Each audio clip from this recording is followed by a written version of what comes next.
leather. What was that? You were like using your voice. No, like, you're what silly. was it? Red leather, yellow leather. Trying to Yeah. get. That's from old drama days. Getting your voice warmed up. Hey, Court. Hey, Bart. How are you? I'm great. How are you? I'm great. Welcome to the Dog Ranch TV podcast, everyone. Yay. Whoop, whoop. Today we're going to talk to some people who are doing something I think a lot of people wish they could do. Yes. And they're probably too afraid to do, but these two have done it and are very happy, I think, doing it. Today we're talking with Tammy Medsker and Michael Scott, aka Scott, from tillfurthernotice.com. These guys, this lovely couple is traveling the US full-time in an RV with their pets. And this is the first podcast episode that we've ever interviewed people that we do not know. Yeah. So, but they like did the let's sell everything and live a simpler life and be free and have some like us time, like couple time. Yeah. You know, they did the mom and dad thing and they did the career things and they're still doing their career things. Just in a more focused on art. Yeah. Now. Following their passions, and it's a really good story. Well, and they have dogs. They have a dog and a cat. Yes. On the road. And we're gonna find out all about it now. Yeah, I'm excited. Let's do it. Me too. Let's get them on. Let's do it. Okay. Oh, all right. Here, let me get rid of this. Okay. I don't see it, whatever it is. So you're good. No, you're good. We're live. See? Welcome to the Dog Ranch TV podcast. We are here with Tammy and Scott, two artists that have sold their things and they're traveling full time in their RV with their pets. Which is super cool. Yeah. I mean, welcome, first of all. We're happy to have you. We're flattered that you thought enough of us to want us on your podcast because we don't know what's so special about us. Well, you're a lot of fun to watch. Well, your videos. Yeah. I mean, I think just because of everything that's happened during this pandemic, like there are a lot of people that have taken this time for it's just happened that everyone is like reevaluating their life right now. And like, where do I want to live and what's important to me and what do I want to do? And you guys are doing it. So that's that's the inspiring part for me. Plus you're a photographer, Scott, and we've got 3 photographers in our family. So, and you're artsy crafty and you love animals. I'm a crafty girl too. And health challenges. We have a lot of common ties. We do. Yeah. So, so I just want to know like how you got into art as a vocation, because a lot of people are scared to do that. So what did you do before you decided to venture out just as full-time artists, and how did you get there? You want to go first? Yeah. Well, I mean, as far as the vocation is concerned, I'm just barely getting started. I did like a tour of duty in the family business for 20 years. And, oh, wow. And, I was in retail for about 25 years.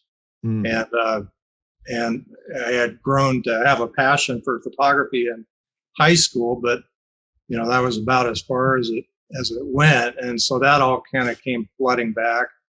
I don't know about, maybe shortly after the year 2000, I guess. And anyway, once we got out of the last business that we were in, we ran a historic inn and restaurant in it ran us. Southern Colorado. That's the truth. Did that for 5.5 years, and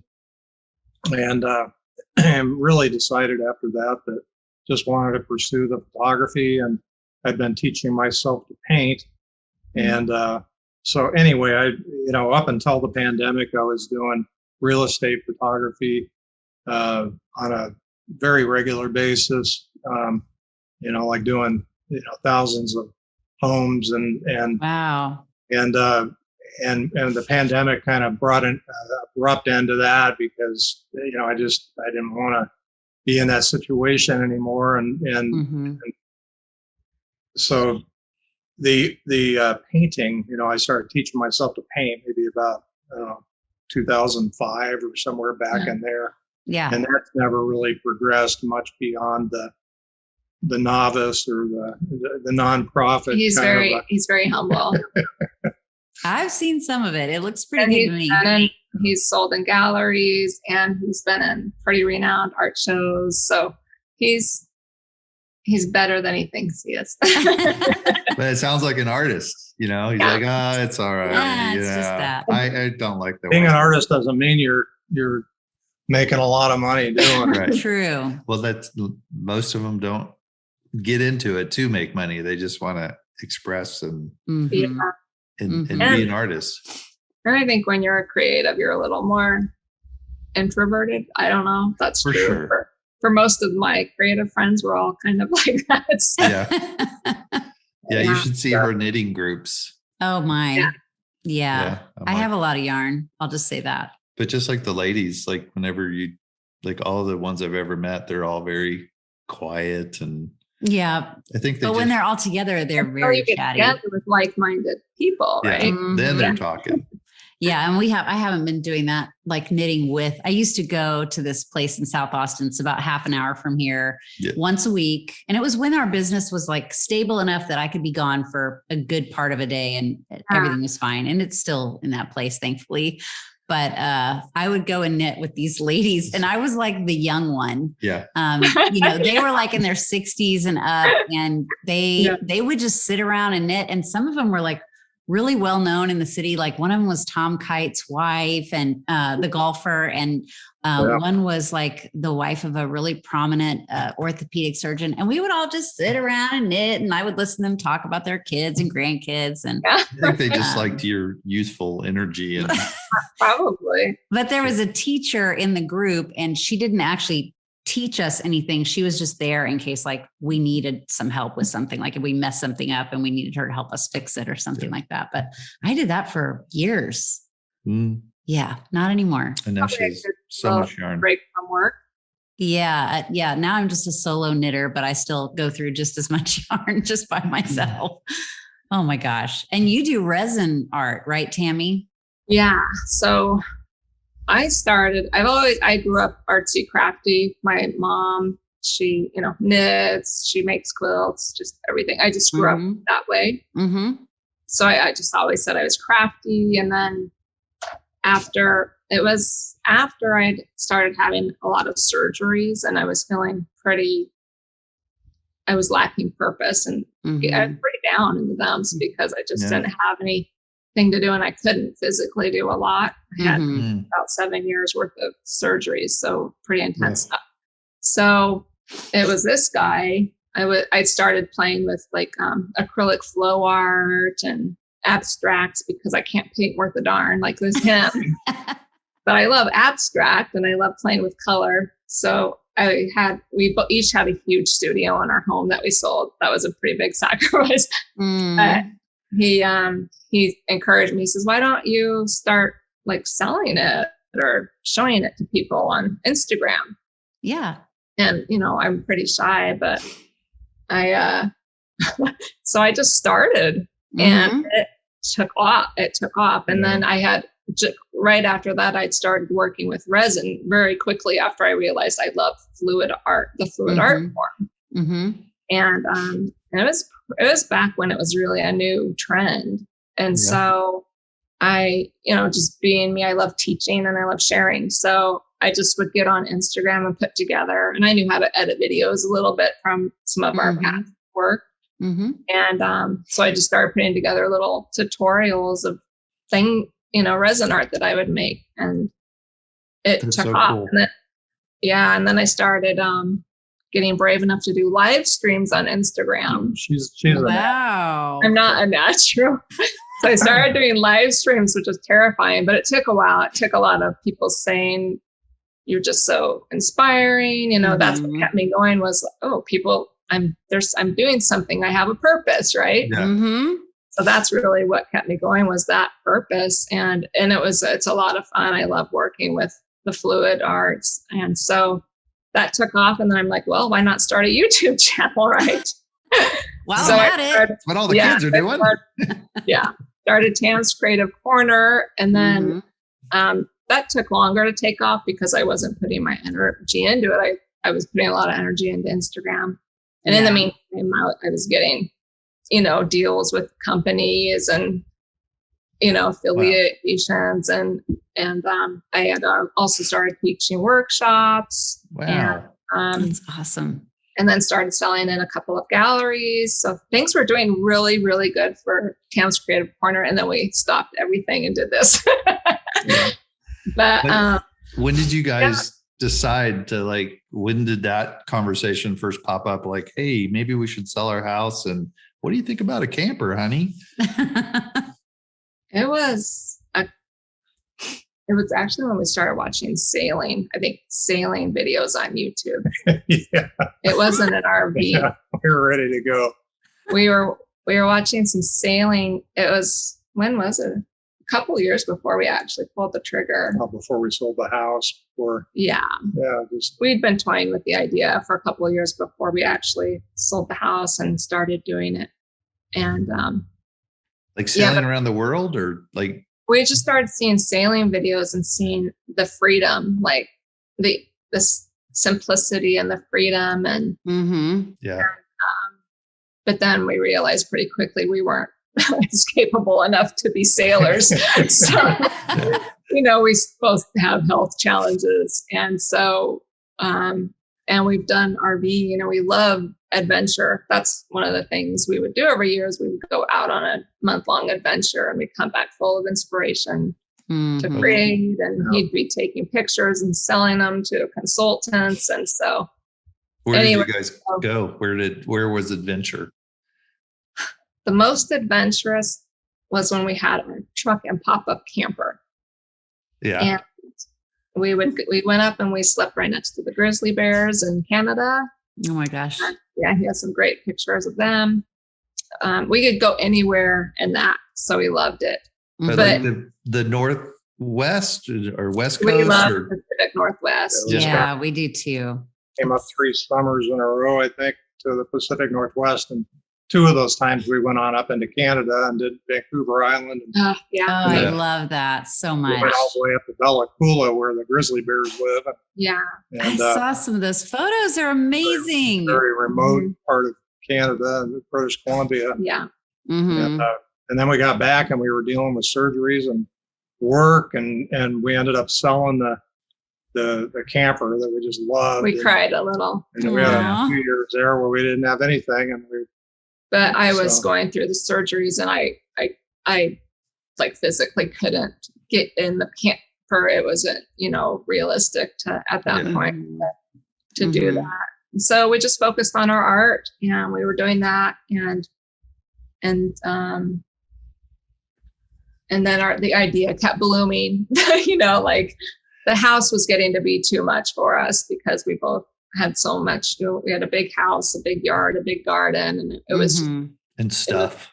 Too much work, and it was an older home. And so I think the catalyst, after we had decided we're going to do this probably next year, the catalyst that made it happen quicker was our main sewer line collapsed in our home.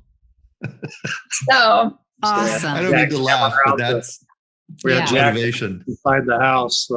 So we had to renovate the whole inside of the house and we got with the realtors, who's also his cousin, and said help us get through this. And we're like, we're just getting out. We're getting out of the house. Yeah. And at that time, the market was really good. If we would have waited a year, it would have been even better. But that's okay.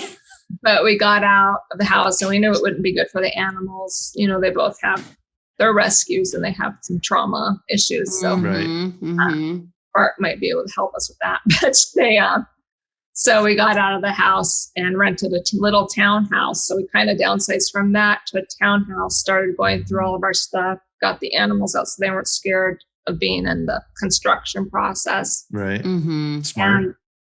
And then we started trying to figure out what RV we were going to live in, and how to tell our family. And Wow.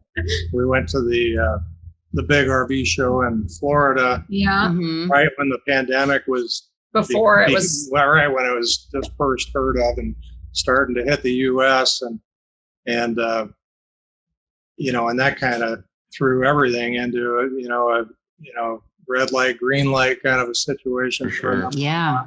Yeah. And it was kind of a scary endeavor. Even just the thought of we bought our rig, we found the rig that we wanted in 1,000 miles away, and so we jumped in the truck during the pandemic, and we went and picked it up, and anyway. Yeah. It was. We almost didn't do it because of hi baby. Oh, this is Noodle. Sorry. Noodles. He was whining. Noodle. Yeah, he's a little 14-year-old Chewini. Oh, hi Noodle. He's an old man, but he's we real have friends cute. that have a Noodle too. Oh, A so little cute. dog. So I'm sorry, I didn't mean to interrupt you. Sorry. No, it's fine. I didn't want him to start whining. You just hear, Yeah, I'm waiting for ours. They're being good so far. well, his most pronounced feature is his ears, but you can't see them because they're pulled back, but they're huge. Like They're- Grace. Like like Grace. She's got the big Italian greyhound. Yeah. Yeah. Anybody. So anyway, yep, the pandemic, we almost didn't do it because we thought, is that the craziest thing to go out, to leave everything we know and hop in an RV and go out into the world and not know where it's safe to go. And this was like right in the thick of it. Oh, wow. Both having, autoimmune issues and stuff. And, so anyway, our lease was coming up and we just thought, we don't want to stay here. Yeah. Let's do it. We'll be self-contained if all goes. And that's why we ended up with this huge fifth wheel. We convinced ourselves that, well, if we're going to be stuck, we might as well have a really nice big fifth wheel to live in. It's pretty sweet. It looks really nice. We can play ping pong inside. Yeah. It's a condo on wheels. Yeah. It is. You've got like the fireplace and the Yeah. island. It's really Very, nice. very spoiled washer and dryer. And yeah, the kitchen's nicer than the kitchen I had at home. So Wow. we're pretty Does it have an spoiled. island? Yeah. Yeah, An island. that's what surprised me when we looked at one. I was like, it has an island. Like, I know. like this is a living room. This is like bigger than our kid's apartment. Yeah, it was the I fireplace that first impressed me when we were shopping. I was like, fireplace? What? I know. And then once you have all that, then, it's hard to. Hard to go Yeah, back. hard to. Probably shouldn't have. Hard to go back to the pop-up tent in the truck. Yeah. I don't want to sleep on the floor anymore. Yeah. It's hard to go back to an 8 cubic foot refrigerator after having A residential. big residential. Oh yeah. Oh, like I didn't think think about about that. Yeah. So we look Yeah. at these other rigs and they have the little teeny fridges, And we're and like, that's "Ah." it's always kind of a How do stumbling you eat? block. Right. Yeah. What are we going to do with all that? Do you guys Aw. just go to a grocery store nearby or like do Yeah. I local? mean, where we're at now, we're in, so we're in the Olympia area. So Okay. we're very near a lot of, this is the most near a lot of people we've been. we're Near ready humans. to, yeah. In Oregon, we're very rural. So that was Yeah. a lot different. And yeah. And so that we- was that Honey Bear. Is it called Honey Bear Resort? The little RV resort that looked like heaven. yeah, it's heaven. Yeah. Oh, this looks Pretty- We still long for it a little, but Prettiest stretch of coast is south of where we were down to basically the California border, and it's just, Yeah. it's gorgeous, national the coastline is, scenic byway. yeah, Yeah. Oh, yeah. All the rocks and yeah. little islands that are kind of out there. And Yeah, we've Have you been driven there? on vacations. Like we used to drive all over with our kids in the back. Like we had an Odyssey and we just drive all over. But we've driven up and down that coast, but we haven't ever like stayed and explored that area for long periods of time. So that just looked so wonderful. we were always trying to get to like the next family, The next relative or Yeah. the next, friend's house. Yeah. Yeah. So now I know a lot of people that travel with the dogs even our clients take their dogs places, but what is it like traveling with a dog and a cat? Because I saw that it's Gracie and Jasper, right? Yes. And Gracie's the dog? Yes. And Jasper's the cat. And I have seen Jasper with a leash on. I just got to know more about that. So he is used to that because we did that at home. I don't know how much of their stories that you want, because I can go on a bit about them. But so I've always had animals, but good for you. Jasper was essentially a rescue. When we lived up in the mountains in Colorado at like 10,000 feet in the middle of winter, this cat was miles down the road. No, it was rural. There's no other places around. And I saw him up on the hill and I could tell he was emaciated and not well. Of course, this guy's like, here we go again. Yeah. Pulls over. I'm trying to scramble up this hill in the snow to get to him. And he was pretty wild. So I just said, well, send a little prayer up for him because he won't last long out here. Yeah. It was how much later that he showed up? Weeks later, he showed up, and we had 4 dogs at this time. He was in our garage under the car, and one of the dogs was going crazy. And we looked under there, and it was that cat. And Scott said, they know how to find you. Find you. Yeah. So he was completely emaciated. He was very wild. And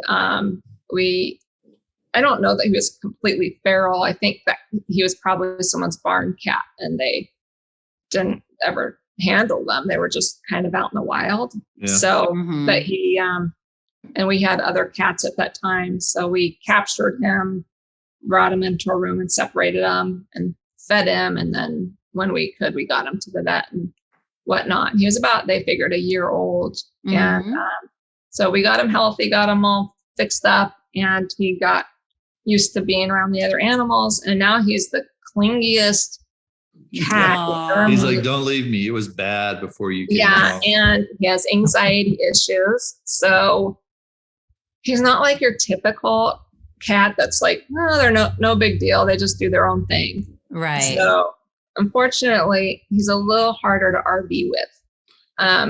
Because he's got those anxieties already. Sorry if you hear trucks. We live in a campground. It's okay. I hear a snoring dog next to us. So it's all good. So anyway, he does. He's doing a lot better. The RV, he loves being in the RV, and he's getting better at the traveling part. But we have a harness on him and his tags when we're traveling. And now he likes to go outside and be on his harness. And, he gets upset if we take Gracie, he'll do little kitty meows at the door. Like, I want to go out too. So, yeah. And I bought him a backpack, but we haven't convinced him that's fun. A good idea. Yeah. Yeah. My son has a bubble backpack for her. Yeah. His girlfriend has cats they have a cat, and that was her favorite purchase, was this little kitty backpack, because now she can take her cat with her wherever she goes. And does the cat like it? I don't know. Yeah, we don't know. Still out for debate. Yeah, and we have, at our business, we take care of people's dogs, but and we don't take cats, but we have a cat that lives here, that's lived here for at least 10 years, that we adopted from a rescue group. And she was like a feral cat that had been, trapped and spayed. Yeah. And we adopted her and a male, and they were going to be like our mousers. They were just going to walk around and like kill mice and like do their thing. And she was totally feral, like, hiss and run and hide. Yeah, she wouldn't let anybody touch her or anything like that. And now she is like, the clients know her. Yeah. She's outlived 2 male cats. She has her own Facebook page. She does. She's a celebrity. It's not really an official page for her. It's our staff not wanting to use their own Facebook. So they just created a Cali Facebook. Yeah.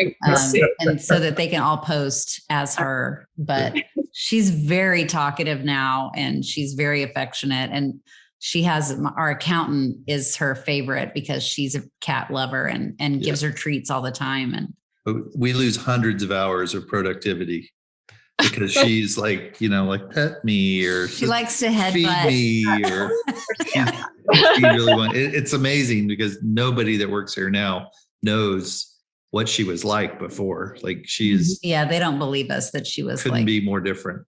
That's how it is with Jasper too. Yeah. You would never know. Yeah. What's Gracie's story?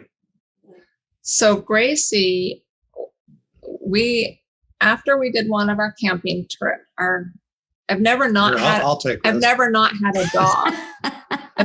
had a dog in my life. Me neither. So, we bought it. So we bought this camper. Let me finish my part first. I've never not had a dog in my life. Scott knows this when he married me, right? That came with the animal thing. So our last dog passed away, and Scott says, just take a year before, and whenever you lose one, you're like, I'm never doing it again. Yeah, right. It's too much pain. Yeah, you just can't handle the heartbreak. And then you end up doing it again because another one shows up on the doorstep. So he passed away. Scott said, give it a year. Let's get in the camper. Let's go do things that, you're more restricted when you have the pets. Okay, you can take over. Well, yeah, she already missed the was there a punchline of the story. Oh. Was that when I bought the camper, it was like kind of my dream to have this, a 3/4 ton truck and a pop-up camper on it.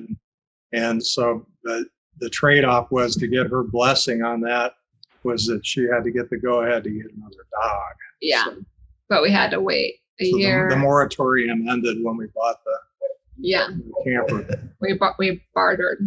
Nice. Yeah. No, that's smart. So that's how we got trade. Crazy trade. And I'm sorry that it's another camper's dog. That's fine. I can barely hear it.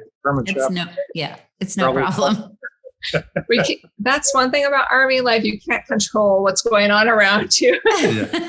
So anyway, those are the neighbors, German Shepherds. Yeah, it's all good. We've got 80 dogs right out here. That's true. Like 200 yards away. You probably can't hear them, but we're not just soundproof in here. But anyway, so Gracie, I had researched.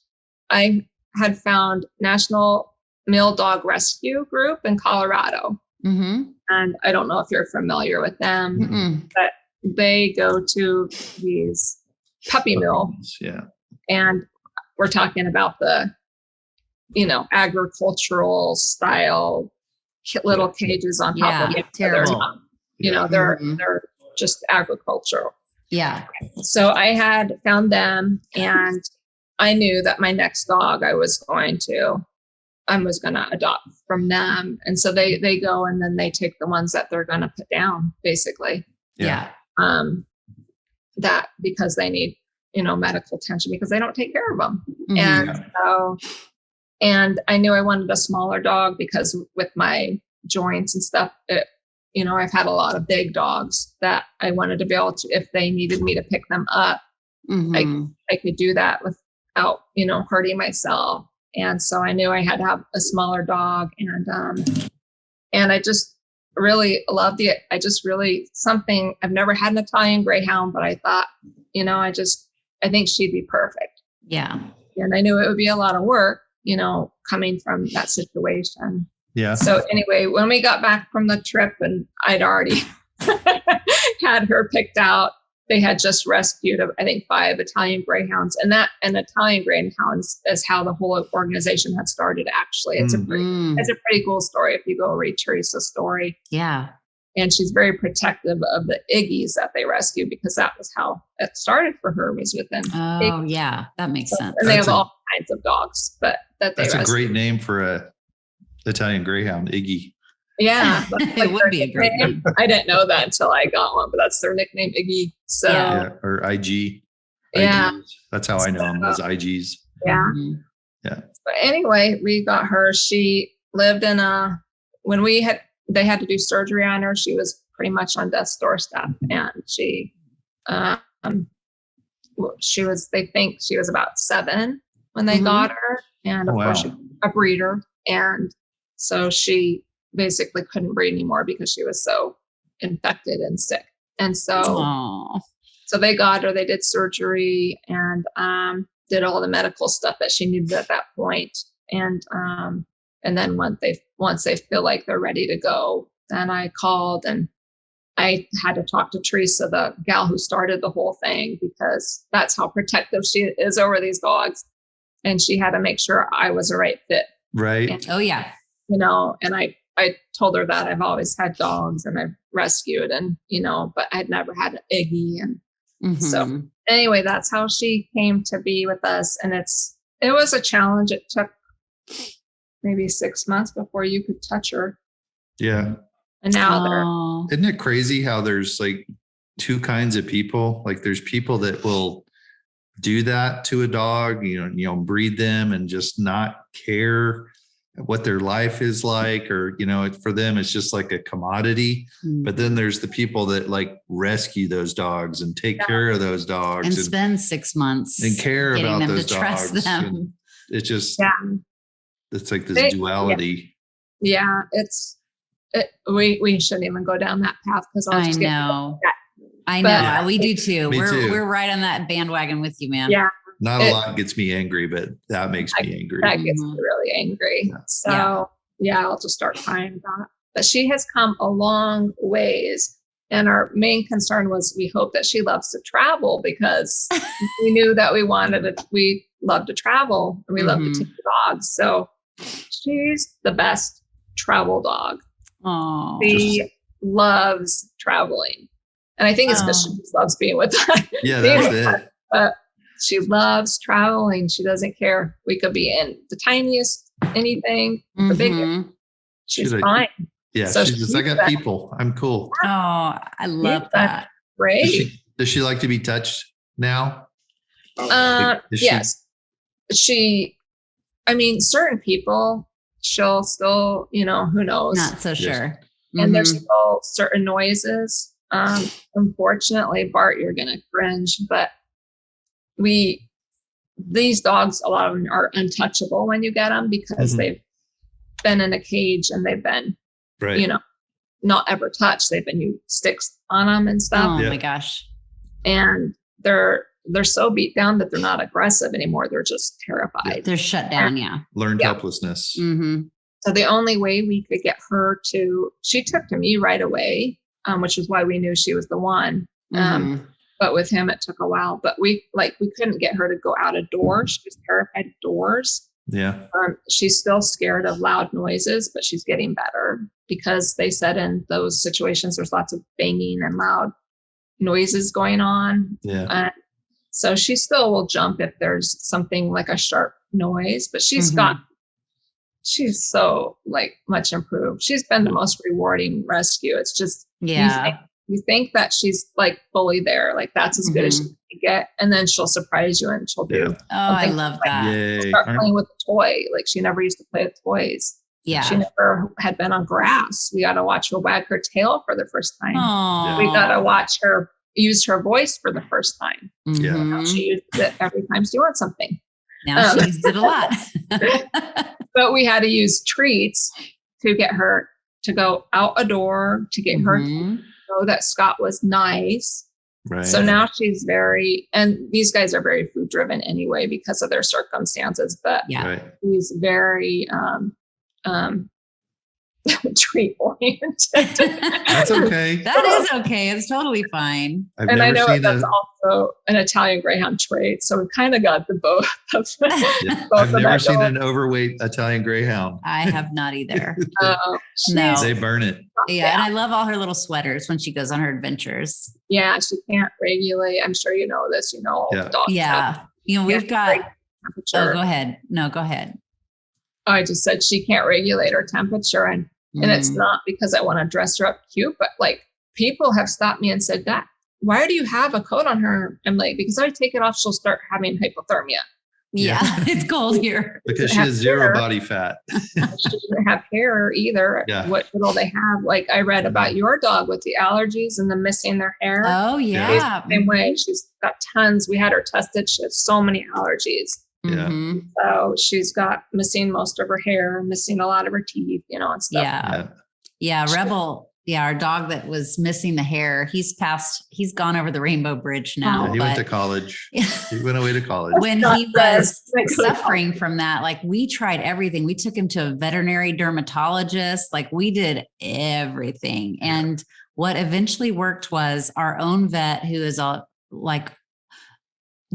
she's a holistic vet, but that's not why we went to see her. Like we were already clients there. And then our vet got more vets and she just started seeing our dogs. And she said, try melatonin, like 3 milligrams of melatonin a day. And I was like, for sleep? And she's like, just try it. And I said, okay. And acupuncture. No, yeah. And I was just like, okay. And his hair all grew back from the melatonin and maybe the acupuncture. I don't know. He didn't do a lot of acupuncture, just a couple sessions. Yeah, and it was all straight down the middle. It was like on the top of his head, on the top of his back, and then down his back, and then just the tips of his ears. But everything else was lush. And he has a whole story that goes with him too that would take a lot more time to tell. But he had an interesting life. He did. We actually caught his owner dumping him on our street. We caught him in the act. Yeah. And Courtney was driving. And Courtney was taking taekwondo lessons at the time. Oh no! So I was extra confident. She was feeling a little confrontational. Blocked the road and was like, "Is this your dog?" I was like, "Are you looking for your dog?" And he was like, "Nope. I took him to the Humane Society. I don't want him anymore." And I said, "So this is your dog?" And he's like, "No." He's like, I took him to the Humane Society. I don't want him anymore." And I said, "This is not the Humane Society. This is my street." Yeah. So what's the story? Like, he's like, well, I said, "What's wrong with him?" And he said, "Well, he barks a lot. He's real rebellious." And there was an adult woman sitting in the back seat, just looking at me like, "Oh shit." And I said, "So you just thought you could dump him on my street?" And he's like, "I'm sorry. I'm sorry. I'll take him back." He apologized a lot. He said, "I'll take him back if you want me to." And I said, "Oh no, you can't have him back." I said, "We'll make sure he gets a good home. You promise me you'll never adopt another dog." And he was like, "Yes, ma'am." And he drove away. And I think like 3 days later, we called the cops and I said, "I don't even know if this is illegal." Like, and he's like, "You bet your ass it's illegal. Like that's abandonment." And I said, "Well, I really like you to go visit this guy." I got his license plate. And at the time I had this software where I could look up where people live from their license plate. And I said, "Well, I'm going to be on vacation though. So I can't really be here if you're going to, go visit this guy." And he's like, "I'll visit your friend while you're on vacation. I'll give you a call and let you know what happens." And I was like, "Okay, cool." So he called us up while we were on vacation and he said, "Well, I visited your friend." He kept calling him my friend. Yeah. And he said, and this is his only crime that he's committed other than a speeding ticket. He said he confessed to everything, told me that he had adopted this dog right after his wife had a baby. And the puppy was like humping the baby and jumping all over the baby. And so he would, put him outside. I think they probably lived in. But why would you adopt a puppy? Like he bought him from a gas station for like $10. So like 3-month-old dog and a newborn. I was like, So he said, "I think I put the fear of God into this guy. I don't think he's going to do this again. But if you want me to press charges, I will." And I was like, "No, that's okay. Thank you for scaring him." I think between the two of you, maybe he learned a lesson, hopefully. Yeah. So we named him Rebel because he was real rebellious. Yeah. And he did turn out to live up to his name. But he was never really good with other dogs. But he was a good dog. He was and we had him for 14 years but we could never take our dogs anywhere because he was just not friendly with other dogs. Yeah. And now that he's passed away, we're taking Noodle all kinds of places. Yeah. And our daughter's like, "I'm so glad Noodle has a life now. He has adventure. He gets to go on adventures with you." And I'm just like, "Yeah, come on, little man. Let's go get some coffee." Yeah. He's old, but he's a very good communicator. So when he meets other dogs, he's like, "Arr!" Like, "I will take you down. I'm tiny," but it's all talk, they're fast friends after that, but he's just he's like big on posture. So he's funny. Remember how we warned you about how we go off topic? Oh, I know. I'm thinking, does that happen to you a lot with the ranch people? dropped You them off. know, it has happened a handful of times. I think every dog that we've ever had, we like either wandered onto the property or we never went shopping for a dog. They just all found us. Like our very first dog was like a friend of a neighbor of a friend or something. And that was giving away puppies because their neighbor had puppies. And she was like, do you want one? And I was like, yeah. But Tessa we found her at the end of our road. Noodle literally walked out from underneath the car when I was getting the mail. I got out to get the mail and turned around and he walked out from under the car. He was only 6 months old. He was so cute. Oh. And we had never had little dogs. Like I just thought I made fun of people that had little dogs. And then we found him and I was like, can we keep him? Yeah. And we spoiled him rotten. And now I'm a little dog person, but I like big dogs too. Yeah. But oh my gosh, he's such a little cuddly guy. I love him. I'm thinking of all the dogs. Like Tick was at the gas station. Yep. That was less than a mile away. Yeah. Pepper was a reject from the Humane Society. This dog back then they had cages that were open on top. And this dog would like jump out of his cage every night and was just wandering around. So they put him in a cage with a lid so he couldn't get out and he started self-mutilating. So they were like, could you just like let him run around for a while? Because we do a lot of work with the local Humane Society. We let them bring dogs out for like evaluations and just to get out of the kennels because they're just in cages all day. And I was like, we call it a failed foster. Yeah. He came out to the ranch and we were like, I was like, he's not going back. He can stay. So he came out one day and never went back. Yeah. Then he was a great dog. Nervous Nelly, but he was a really great with my kids. And I didn't mean to say that the Humane Society doesn't treat the animals well. They do. They do actually let them outside and they are starting to introduce them to other dogs and things like that. So they're doing great work here in Austin. There's just too many dogs, Yeah. Well, and how can you improve upon whatever's going on in that circumstance? So that's good that letting them come out and they have some really loyal volunteers who come out like once a week. They bring a dog almost every single week. And sometimes they'll bring dogs back that have been here before. Mm-hmm. And that way, when they are at the Humane Society and somebody comes and looks at them, they can say, this dog's been to Dog Boys and has already been evaluated. He's this color, like, because we color code them by behavior. And so it gives the potential adopter a little more information so they have some idea what the dog is like before they take them home. So that's helpful. And it's just nice to give them a day pass because there's a lot of room, so they can literally run. Like, in most backyards, a dog can run, but there's a fence that's 40 feet away or 40 yards away or whatever. But there's literally like 5 open acres in the back with a pond. And I know I watched your video and I'm like, wow, it looks like dog sanctuary. It's no fun if you're the yard guy. Which is him. I don't mind. Like I complain about it, but it's very zen. And you got a ride on mower, I'll bet. Yeah. More than one. Mm-hmm. There's a lot of mowing, a lot of weed eating, a lot of hand pulling those really sharp sticker burrs. And whenever the pipes burst, he's the guy that fixes those. So, but I don't have to talk to a lot of people, and the ones you do talk to, though, you really like it. Like I said, introvert. He's great when people do talk to him. Like he's awesome. Yeah. People are like, really? Bart's introverted? I'm like, oh yeah. Yeah. Yeah. I can be on, but then I need quiet and like calm. We go to parties and come home and she's like, that was awesome. I'm like, hi. I'm so excited. And go find a quiet place to be. He's like, I'll be in the corner. Yeah. What time are we leaving?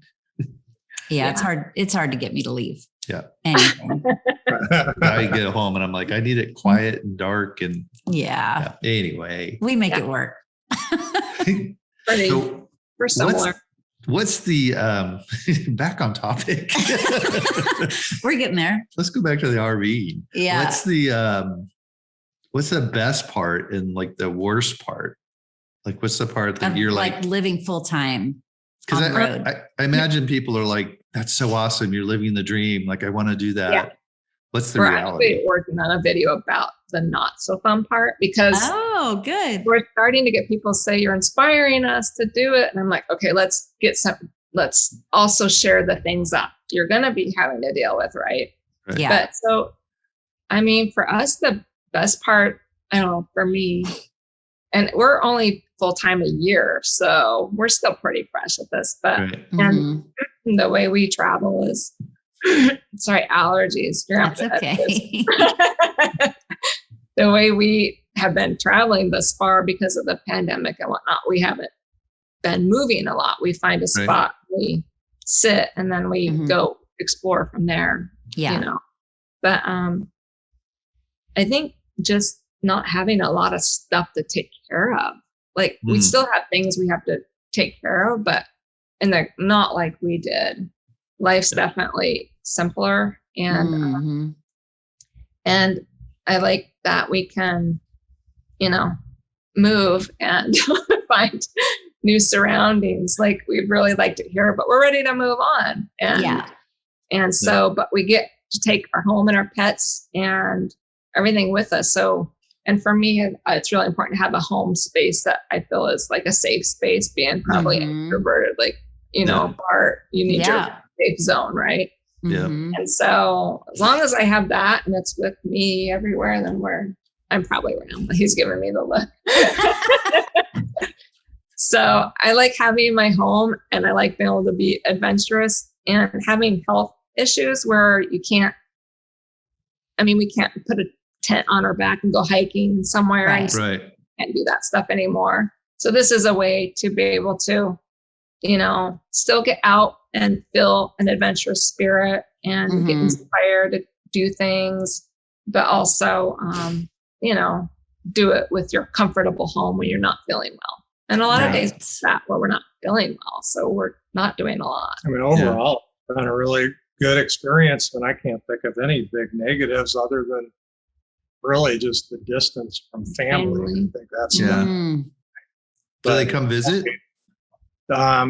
Just starting to now. We're finally, the first of 4 came about 2 months ago, and the last of 4 is coming here in a couple of weeks. So. Oh, good. That's good. Was it hard for them when you said, this is what I'm going to do? Were they like happy for you, or were they upset, or how did that go? Mixed bag. So the 2 older kids who are, you know, very independent, and they have their, you know, we're lucky to hear from them very often, but they were like, yeah, go for it. How cool. Yeah. And the younger 2 were also very supportive, but they were also the ones that had families and the grandbabies, and they were a little more like, oh, that's so cool, but you know. But what about the grandkids? There was a little more like, you mean you're not going to be back? You mean you're not going to be back for Christmas? You know, stuff like that. Can you still babysit?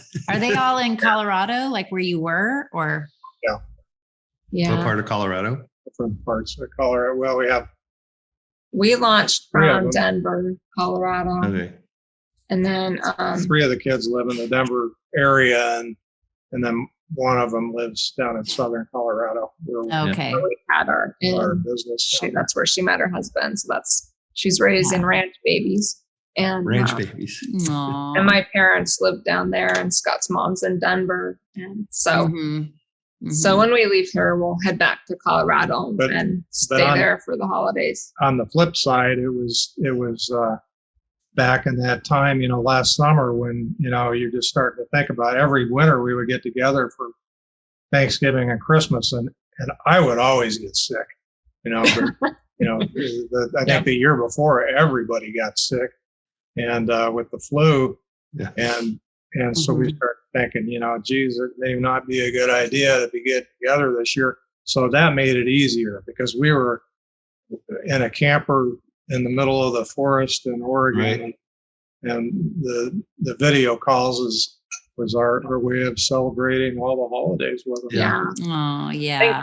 Thank goodness for internet. That helps stay connected, and the video, like with the grandbabies and kids. I think we talk more now. than we did actually. That's good. And you were keeping yourself safe during that time when it was just everything was so up in the air. No, there were no vaccines yet. Both of us being high risk. We just, and the kids all understood that. They didn't want us to get sick, and we didn't want to get them sick or my parents sick, or, it was just a weird time. And it's so strange. But now that everyone's vaccinated and we're feeling more comfortable, they've all made trips to see us. And that's what I always had in my vision for this whole thing, was we were going to have all these cool experiences with the kids at different places that we're at. So that is going to happen now. Oh, and good. And they're loving it, and they're already planning how they're going to meet us next time. And then we'll be in Colorado for a few months soon. And then, so yeah, they're starting to get like, oh, this could maybe work. And we're thinking we'll be the cool grandparents for the grandbabies. That's right. You'll be the ones for the fun adventures at the beach or all those. Yeah. Eventually the grandkids will be like, I want to stay with them. Yeah. I got pictures of bears. My grandpa takes pictures of bears. Yeah. That's pretty much the coolest thing. And you get to say, look how much you've grown. Oh, I know. It's shocking when you haven't seen them in a while. So yeah, we haven't hit the grandparent stage yet. Yeah. But I'm not ready for the grandparent stage yet. We have one child that says he doesn't think he wants kids, and another child that's definitely wants kids, but she said she does, but she's 21, who knows? Who knows what's going to happen? Yeah. I'm not worried about it. It'll all work out. It will. Everything works out. It will. Always works out. Yeah. So has your art, now that you've gone mobile, how has your art changed? Because I know your workspaces are much smaller. And I know, Scott, you have kind of a little corner that's like your little, you've got your easel there, and you can, you're in the corner, aren't you, right now? Yeah, the same corner. Got a great view. General purpose space. Yeah. We could paint outside. Yeah. Too. Honestly, I hadn't even picked up a brush for a year until a couple of months ago when we were up in Anacortes, and I met the plein air painter up there. We just did a video on. Yeah, I saw it. It was really cool. That kind of got me going again a little bit. But mainly it's just been, our creativity level has been way up, I think, since we've been on the road. But, it's really been along the lines of photography and video production. I mean, it's in the video production, she does the bulk of that, and it's just amazing how talented she is with that.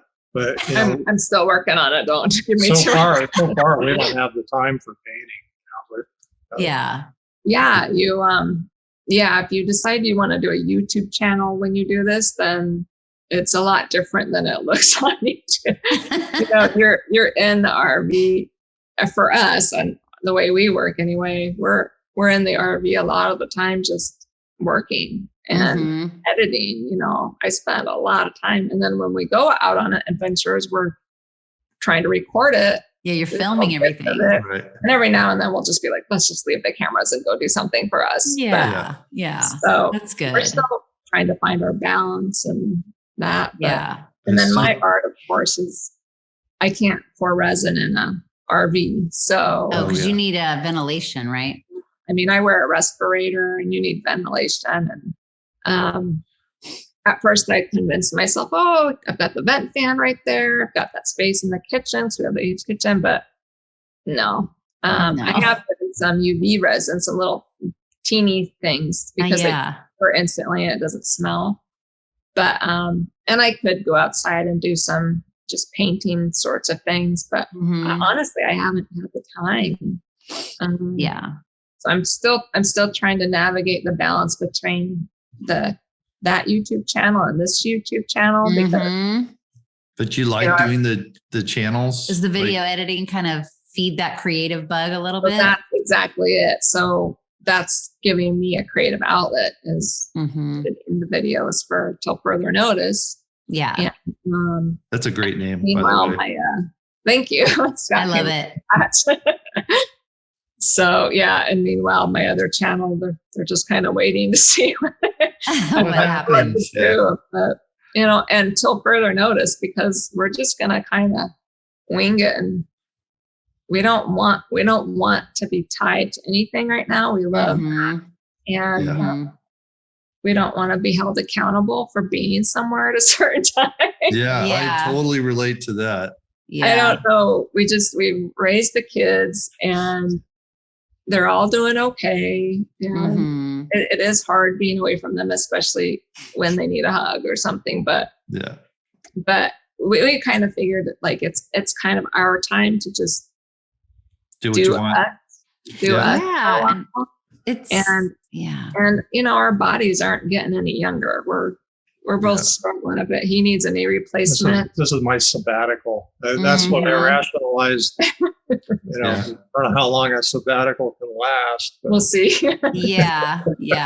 Well, I think it's really admirable that you're taking the time now to do the things that you want to do, rather than waiting until you're too old and in too much pain. And then you can't do the things you want to do. Like that's the beauty of what you're doing. That's why it's so inspiring to people, because you're like, F this, I'm out. Like, I'm going to go do me and I'm going to go live my life. And I think that's just so great.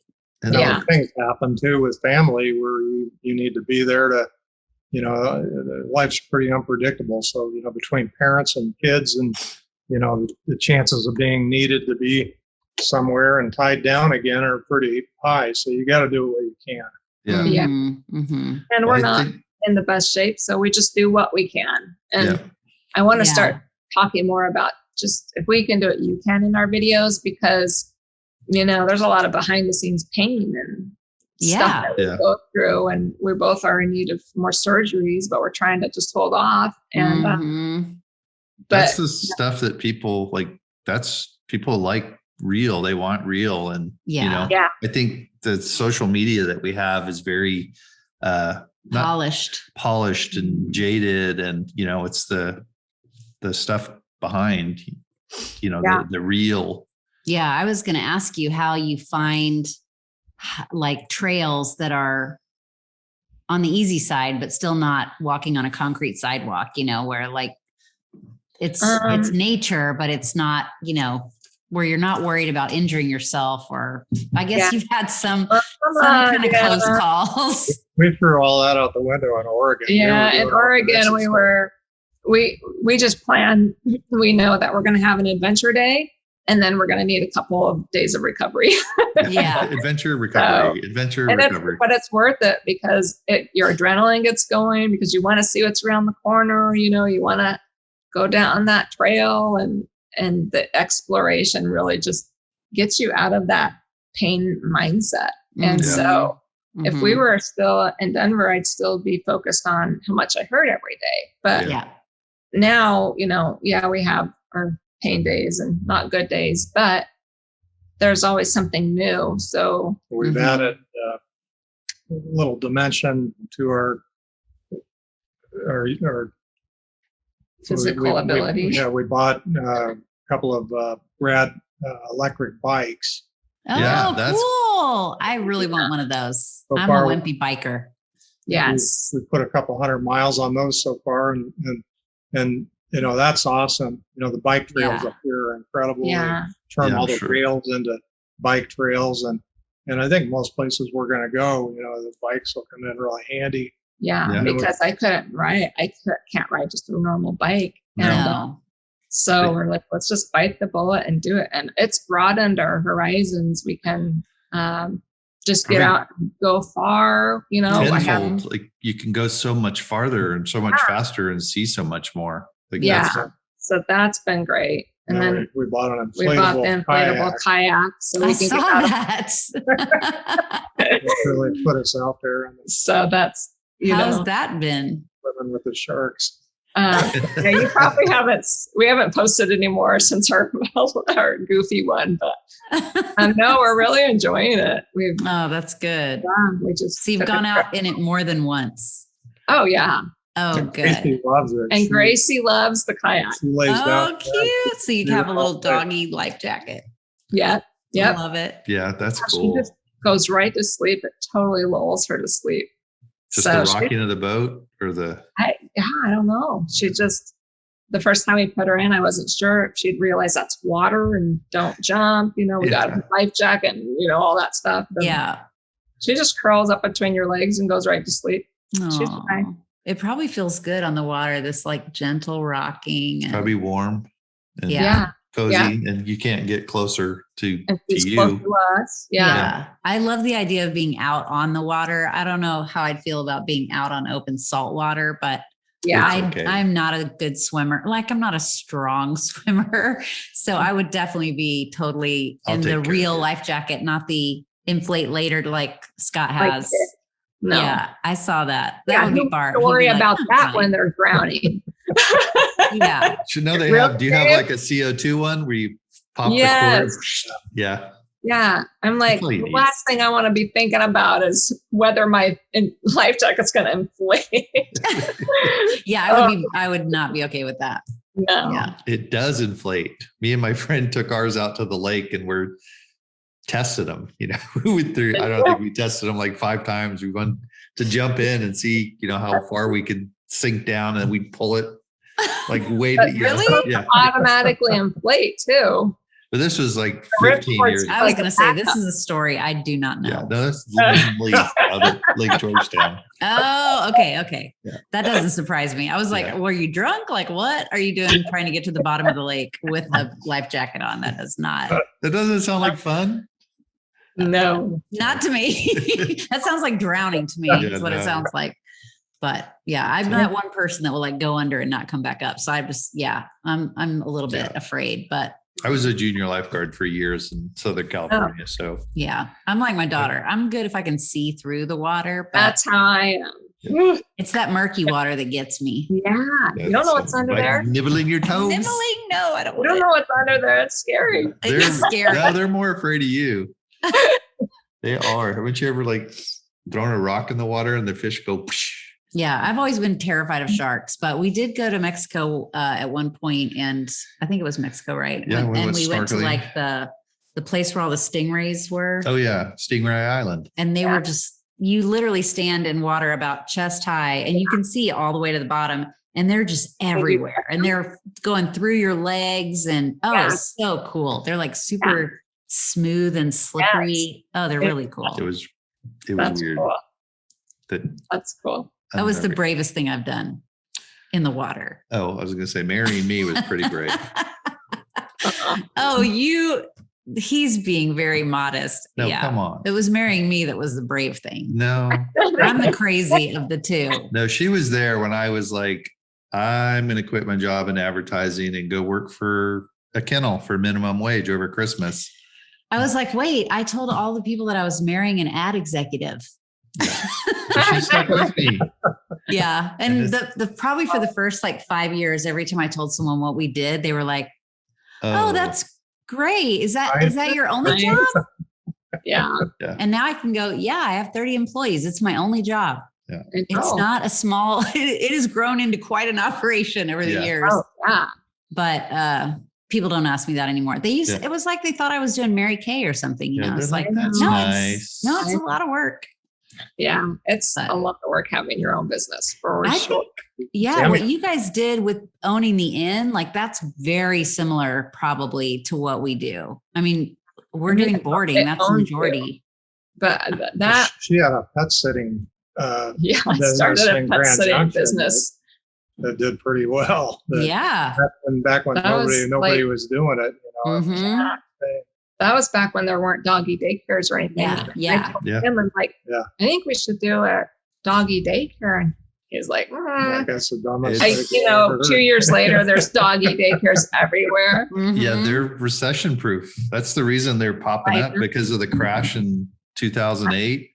Like all the investors were like, the pet industry did really well during that. Like they didn't have the dips that everybody else did. And I mean, it's literally, when we first started, there were 3 kennels in Austin, and they were like the old fashioned, like gun dog kennels. Yeah. There was no daycare. Or you boarded at your vet office. Yeah. And everybody felt guilty about that. Yeah. So it's exploded. There's probably 50 Easily. Yeah. I remember telling our banker when we built our very first kennel, he was like, wait a second. So you're letting dogs play together that don't live together?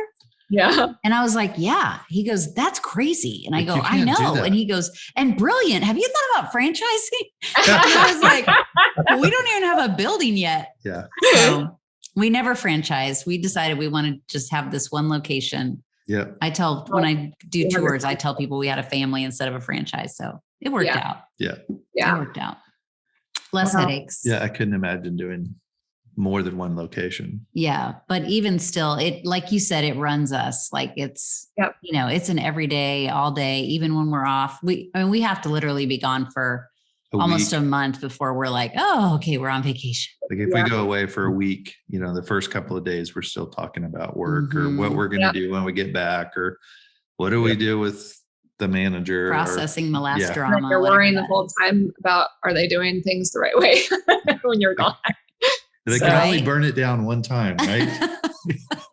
Hopefully that doesn't happen. I think that would be more stressful than what we had, because you actually have animals that you are caring for that are people's babies. It really is. I remember that when I had the pet sitting business, it was like, you take that to heart. These are people's babies. Yeah. That's what animals are. So luckily we have a lot of repeat customers, probably 80-85% are regulars. And so like they know us and we know them and we know their dogs. And like we have a lot of people that they're going on their third and fourth dog. Our fifth dog. Yeah. People that have been boarding with us since the beginning, like 25 years ago.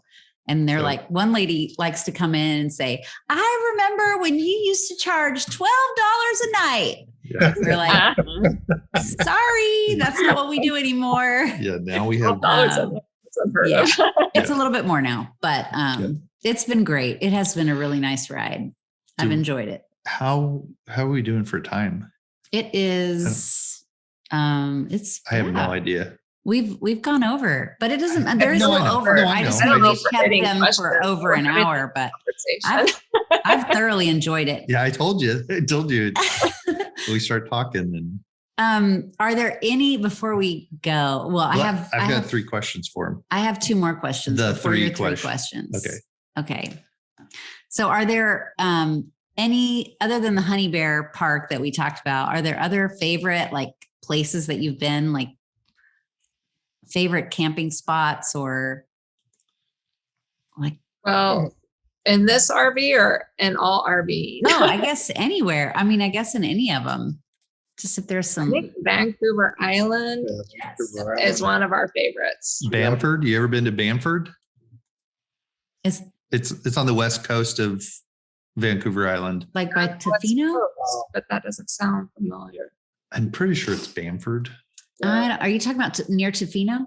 No, farther south. We've been to Tofino. We went to Tofino. And we've been to, there's China Beach, Botanical Garden Beach. Oh, yeah. Yeah. What's a Bouchard Gardens up there, right? Yeah. Oh, I love that place. I have done it, but he hasn't done it. And then I want to go to Alaska, and he's done Alaska before, but I haven't. So I want to do Alaska. And maybe kind of fun to go to Mexico, but yeah, I'm convinced this one. So maybe not as safe as Alaska, but bears in Mexico. We actually have a client that's stuck in Mexico right now. They shut down flights from wherever she is to Central Texas because of COVID. And so she's like, I don't think we'll be doing that anytime soon. Yeah, she's like, I can't get home. Will you keep my dog? And we're like, sure. Of course, we will. We will. Oh, yeah. And my last question before you ask your speed round is, are there any words of advice for pet lovers who are looking to travel long-term with their pets? I mean, I wouldn't be afraid to do it. They adapt. I mean, we have a rescue dog who's afraid of a lot of things, and she loves it. Mm-hmm. And, our cat's adapting, but I don't know. Do you have advice? I think you just need to get out and do it. I wouldn't let that stop you. Get a good one. Just do it. Just jump. I think just do it. And that animals, I mean, they like going on the adventures too, and they just want to be with you and be loved. So right. They don't care. Yeah. Yeah. I think Okay. do it. And we're going to do a video actually of it laid out pretty soon about RVing with pets and just the safety things, like we have cameras in here to watch our pets when we're really. I was going to ask you that. We have cameras. We have Thermometers. thermometers that will alert us if Yeah. for some reason the power were to go out and the temperature got too hot. And we don't tend to leave them if we know it's going to be like we had that extreme heat wave. Mhm. We don't leave them if we think anything's worried. Get to. Yeah. But we do have that going on just in case. One of the things is I still work with my vet because they're both on medications, and she sends me their meds, but I will put like the local emergency vet and the local vet near wherever we're at in case, because you're going to be in that anxiety. Well, I am. If something's wrong with my pets, I just freak out, Yeah. And so I already have a number there in case I'm in freak out mode. That's good advice. Yeah. So that's great. Things like that. There's lots of little things about actually the RV. Like we've had to block there's cavities in these RVs and Jasper will find them. So we've got some like makeshift cardboard, blocking cavities of the RV. There's lots of little things like that. So we're going to try to do a full RVing with pets video just to think about the little things that might help other people. Yeah. That's a great idea. And we would definitely share that too. We'll share that on our social when you post that. We have RV, a lot of clients that go RVing, but they leave their dogs here. Yeah. Oh no, but then they would take their dogs with them. That's okay. There's enough room for other dogs. There's people who travel in very small RVs, like half the size of ours, with huge labs and that's awesome. And cats. And there's someone has rabbits and guinea pigs. Oh my gosh. So birds. Mini horse. No horse yet that I'm aware of. I might not be on that board with that one, but maybe a mini horse. Yeah, somebody's got a pot-bellied pig out there. There's somebody. Google. I'm going to Google it tonight. Can you travel with a pot-bellied pig? Yeah. So it's good, and they're microchipped. So we're really careful with them, and so I think you just you have all your security measures in place, and you go and knock on wood, nothing's happened so far. You have GPS, like they have collars that have little GPSs on them. I've seen those. We don't have those. It sounds like she keeps them pretty close. And it doesn't sound like Gracie would ever want to take off or get too far away from that. She was a flight risk in the beginning, and if she lost her head and if there was a loud noise and she had some she might bolt. Yeah. So we let her off on a beach one time, and she made it like a half mile down the beach before we knew and we thought we lost her. Oh, it was just so Tammy excited. got her to turn around, and she zipped right back. Okay, we're like, we're never letting you do that again. But we discovered that she loves the beach. Like, we didn't know how she was going to feel. I think the white noise of the ocean, and she is like in her zen. She is a beach girl as long as the weather. Right. And we never let her off leash because she's such a flight risk, or at that time especially when we had first got her. Yeah. And so I don't think she'd run off on you. I can tell you, if you ever do let her off again, don't call after her or yell or try to get her to come. The best thing you can do is turn around and start walking the other way, because she does check in with you. Like if you walk your dog on a lead, they don't have to look back and know where you are or check in because they're on a lead and they can feel that. Yeah. But if you ever walk a dog, or because of our park, we can observe it all the time. Dogs are walking around and they'll check in, several times in a minute. And if you turn around or start walking the other way, 99% of the dogs are like, oh, my person's going over there. I better go find out what's going on. If you're following them and yelling and calling them, they're like, well, I still know where they are. I don't need to come back. That's true. I'll do what I want. But Yeah. they're actually, quick story, and then I'll ask you the 3 questions. It's a really powerful tool to have. When I was running a lot, I ran into, there was like this little side trail. I was trying to get like an extra mile. And I knew if I went down this trail, I could get a half a mile and a half mile back. And there was a woman back there with her Doberman, and he was off leash. And, you know, I imagine for a woman to be in a park and some random man comes walking up, and it was like a side trail. So she was alone. And the dog like came at me and charging, and she was calling him, and the dog wasn't stopping. And I was like, I noticed that the dog, I wasn't afraid that he was going to attack me. If I was not a dog person and couldn't read the dog's body language, and it was a big Dobie, but I think most people would have been afraid. Anyways, she finally got the dog on leash, and, you know, I started to go my way, and I said, hey, if you want to try something really quick, I can show you how to work on that. And I said, I'm going to leave, and we're going to wait a couple of minutes, and I'm going to come back, and we're going to do the exact same thing, but I don't want you to call your dog. I want you to, as soon as your dog reacts and starts barking at me, I want you to just immediately turn around and start walking away as fast as you can.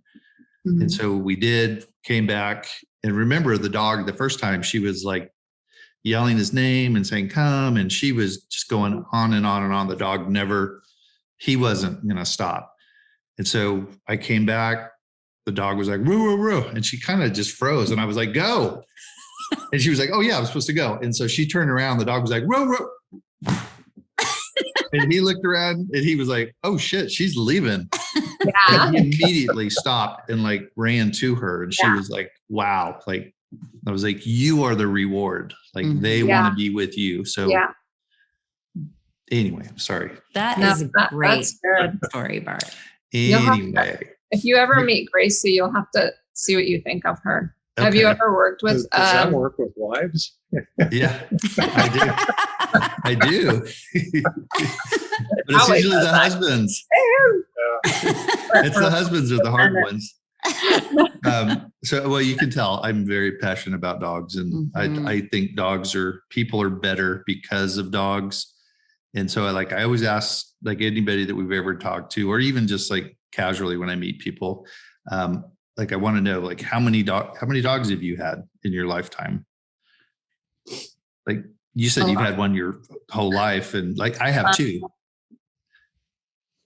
We were thinking. Oh, we counted them the other day. I think maybe you were 9 or 10. Yeah. For me, I was 5 or something. I think we're at what? Oh, well. No, we're like 11. Well, for me, like, because I have. Oh, Mickey you're counting your dogs Quigley before we met. Okay, I'm talking about like childhood. Yeah. Yeah. And like whenever we have clients, dogs pass away, or when I write a card, I always tell people, dogs are like these bookends in our life. So you have this chapter or this, just the things that happened during, from 2003 to 2015. And you're like, how many things happened to you during that dog's lifetime? And so it's like they were there at the beginning and they were there at the end, and like you changed in all of these areas. It's so true. You're giving me the chills. That's I know. I'm telling you, he's got another great quote that I always think about. Do you have a book that you've written? Not yet. We need to write a book. I'm gonna have some time. Maybe that'll be his next career. Yeah, another time a lady said that her dog was like, I forgot exactly how she said it, but she was like, he's my world. I love this dog. Like I do anything for him. And, he's such a big part of my life. And I was like, you are his life. Like that's all he knows is you. Like you go to work and you have a life, and you go to the grocery store and you have parents, and like all he knows is you. Like you are his life. So yeah, dogs are a big part of our lives, but to them, we are their life. Like that's it. Where it's just us. Yeah. So actually, this is usually my first question is like, how old were you, or when did you first like have that moment of like, wow, dogs are cool, or like recognize your earliest memory of a dog being good? Of being good? Just like, so for me, my earliest memory of play and fun and joy was with a dog. Yeah. the first time I remember playing and like feeling delight, it was with a dog. Mm. And I was 2.5, 3. Yeah. So I don't remember back that far. Yeah. Well, I think, my first dog, I was probably 6 maybe, because I'm a military brat and we were in Germany. So I do have memories of like other people's dogs. And I was always my happiest if there was an animal involved, always. So I was a kid who brought home the bird that was injured, or the rabbit, or we had like a pet cemetery in the backyard kind of a thing. So I just wanted to take care of all the animals. Yeah. So, but I remember my first dog, Pansy, but one of my earliest memories, I think, is actually getting bit, because I always would just go up and hug dogs when I was little, but it didn't like change. I don't feel any like trauma from it. I have a little scar on my nose, and mostly probably from my parents telling me, but I don't think about that memory and have any trauma around it. I just remember hugging. Yeah. And I don't remember being hurt, and I've always loved them. So I don't know what it was, but I'm a dog person. But I guess my early memory was just probably other people's dogs. And then when we moved back to the States, we got Pansy, little white, black, fuzzy puppy. Something. So cute. Yeah, just like what about Scott? Yeah, how about you, Scott? He's like, I don't remember any dogs. Well, I just Gladys. Gladys was obese Saint Bernard with a thyroid problem. Oh. And that was when I was in my teens. My mom finally talked my dad into getting a dog, and for a while I thought that was just going to be the end of them, because my dad wasn't a dog guy at all, but he ended up loving her. And but really my animal experience has all been what she's bringing home. We've been together, and well, he's had other dogs, plenty, but he's become an animal person. More like he talks to Gracie like she's his little baby girl. Yeah, they're awesome. Like dogs, there's nothing. The better. secret's out, Scott. There's nothing better than a dog. He's so protective. He's so protective over them. Yeah. So warms my heart. Sorry, I'm embarrassing you. But he's just like this gentle giant, and so I don't know. He's definitely become more. His inner animal person came out because of me. You're welcome. Yeah. You're welcome. Well, I think I really think that there's something like magical like about a dog, and like to argue my point, I would say, have you ever seen a little kid see a dog like anywhere, and they just light up? They're just like puppy. I know. They're just so happy. They're like dog. We get that feeling every day, which is so great. Okay, last question. And this is like the bad things about dogs, but not necessarily, because in hindsight, like what's the biggest no, or like the biggest vet bill you've had, or the biggest, something your dog did where you were just like, at the time you were probably very upset, but now you can look back and laugh about it. Noodle likes to kill and bring in tiny bunnies. Leave them for us like an offering. So Jasper used to, he's not a dog, but we already told you Gracie's oops was like letting her off on the beach because she was so excited. Yeah. And we just wanted her to just spread her little greyhound legs, right? And she did. And she came back. She didn't do anything wrong, but it freaked us out. Yeah. And so that was our biggest oops. Okay, she's gonna run. Maybe we need a long line for this one. She's gone. But Jasper, he would bring in when we lived in the mountains and we had 20 acres or whatever we had up there. We would let him come in and out, and he would bring in anything he could catch and set it free unharmed, and set it free in the house and sit down and watch us learn how to catch it. Oh, Jasper. I mean, the animal behavior is just so fascinating. That's But funny. he would sit really, he was very proud of himself. And I would tell Scott, don't get mad at him because he's taking care of us. Yeah. He's bringing you things. He's teaching us to hunt. Yeah. He's no longer an outdoor cat, but He's like, here's a rattlesnake. Guess how I caught they're him. bringing me snakes. Thank God. No We had snake. snakes up that high, or he might Yeah. have. But he brought in the cute little baby bunnies, and he just very gently bring them in and set them down. You know, he brought in a cat.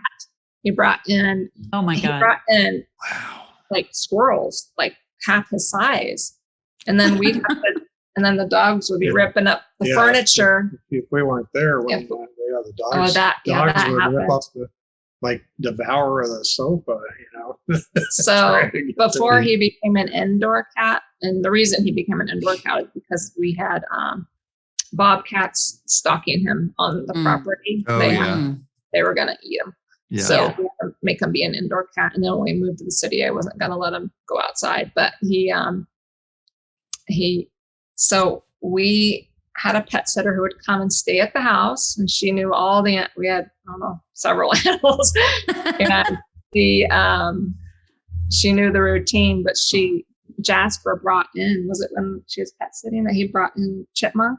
He brought in a chipmunk and set it free in the house, Wow. and of course it got up into the leather couch. Oh God. One of our dogs, Chappie, who is obsessed over squirrels and chipmunks, completely destroyed the furniture.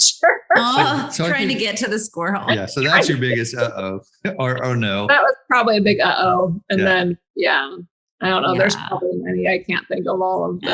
Well, I can think of one. Uh-oh. We had a baby schnauzer named Jake.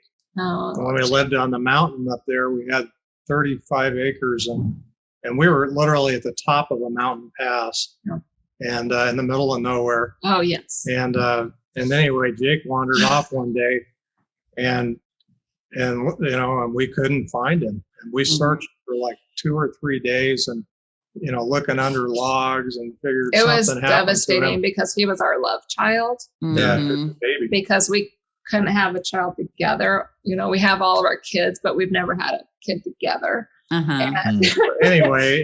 so he was like our love child that we got together. The car stopped on the top of the pass and at our driveway, at the bottom of our driveway. At the bottom of our driveway, and thought that he had been abandoned, and they took him all the way to Denver. 150 miles away to Denver. So he hitchhiked to Denver. Nice. Oh my God. It wasn't a good experience. I bet. How'd you get him back? The people that We had picked to go him get up, luckily he had his tags on, and they called our vet. And they're like, the people lived right there. You basically kidnapped him. Oh my Because gosh. our house was at the top of a really long in the woods driveway.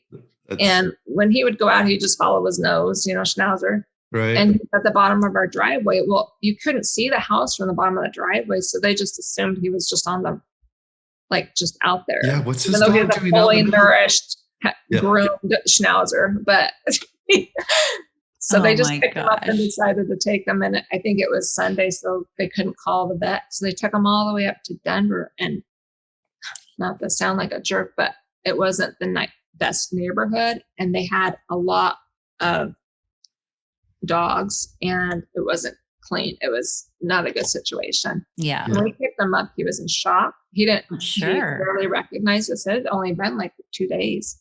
Yeah. And he had, the runs and buddy. it took a while before we got him to Click back. Quit. They were probably like, he's abandoned and we should feed him cheeseburgers and french fries. And God. But he was so traumatized from that. So that was the biggest oops moment. Oh my God. But you can laugh about it.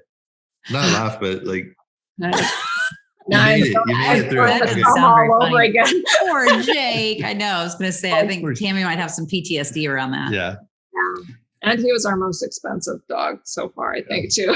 Yeah. No, we know about that. Yes, we do. Oh my Well, gosh. thanks for talking to us. I hope it wasn't too painful. And No, it's fun. I don't know if we did it right, but no, you did it Oh, you did perfect. everything great. Yeah. The Perfect. more we talk, the more I'm just like, we are kindred spirits with these people, and we must have another conversation in the future because there's just so many things. Like I know we got to go, but I was cleaning out our office this week, and my dad passed away a few years ago, like I told you, from Alzheimer's. And I just found like a bunch of really old like cameras. Like this is like it's like still in this little case, and it like snaps and opens up. My granddad had a camera like that. What is that? So cool. What kind is it? What brand? It's a Cinca. I can't read that. Cinco Comport. There's like a latch or something on front of it. Oh, here you go. That might be like the style, or I can don't you take know. it out of there? It might say Nikon on it somewhere. Yeah, hang on. Those had, Oh, wait, on top. Oh, they had motors in those to wind the film. it's an Ansco Karamat. Yeah. It's old. Yeah, It's it very looks- old. it looks I have like- a bunch of it. One of them, the case is so corroded that I can't even really, it's like dissolving. It's really gross. It looks like 60s. And then I have this old, I found this too, which is an old Canon, like old film camera. Yeah. And my sister's a photographer too, but she like never used, like she was digital from the very beginning. So she never did that. My dad had like his own studio with the black, the black, what's it called? A black room? Dark room. Dark room. Close, same. I should know these Same things. difference. Like it's just been a while since he had that, but yeah, it was really cool. He was always developing film, and it was cool. I grew up That's- doing that. He grew up doing that. He built Oh, the whole wow. dark room in their college. He was in charge of building a dark room, and Oh, That's wow. yeah, That's awesome. That seems like a whole process. I always like when you see it in a movie, Yeah. they're putting it under the water and then the image comes up, and Yeah. like I've never done that. And that it was always like captivating. I was like, yeah. that Yeah. looked like the coolest part. I don't know if you can see it, but these two pictures right I was here, looking at my him. dad took those. This one is like a little boy jumping off a roof, which he really was jumping onto like some big padding. It wasn't like, But he has an umbrella. but he has an umbrella over his head. And then the little one underneath is me on a swing when I was like 3 or 4, but it's just my shadow. It's like I the can see that. upside. I think the actual picture is upside down, but You can see your pigtails. yeah, I love it. I And just then feel like your the brother- two pictures that I've Whose framed. brother is a photographer? Your brother. My Or- little brother is. Okay. Yeah, his little brother is a biomedical engineer that also loves photography, but he's Yeah. like Those landscapes, those were Yeah. phenomenal. amazing, right? And that's what he wants to do. Like he likes his current job, but he's like, I really just want to take pictures. Yeah. But I mean, he works for Google as a scientist, so it's not a bad job, like what he's doing. But yeah, he's a good. But he's an amazing photographer. Yeah. And then my sister does like portraits and babies and graduates and like more family photography. There's one of the. Does he have it on his side? There's a picture of like some Yeah, water it's in a on- canyon. Anyways, we have a huge blown up I think, picture of one of his pictures. I think it's the subway at Bryce, maybe Bryce or Zion. it just. One of the ones I saw that you Yeah. sent. But Yeah. people walk in and they're like, I love this painting. What is that? And I'm like, it's actually a picture my little It's- brother took. And Yeah. He's really gifted. He's got an eye.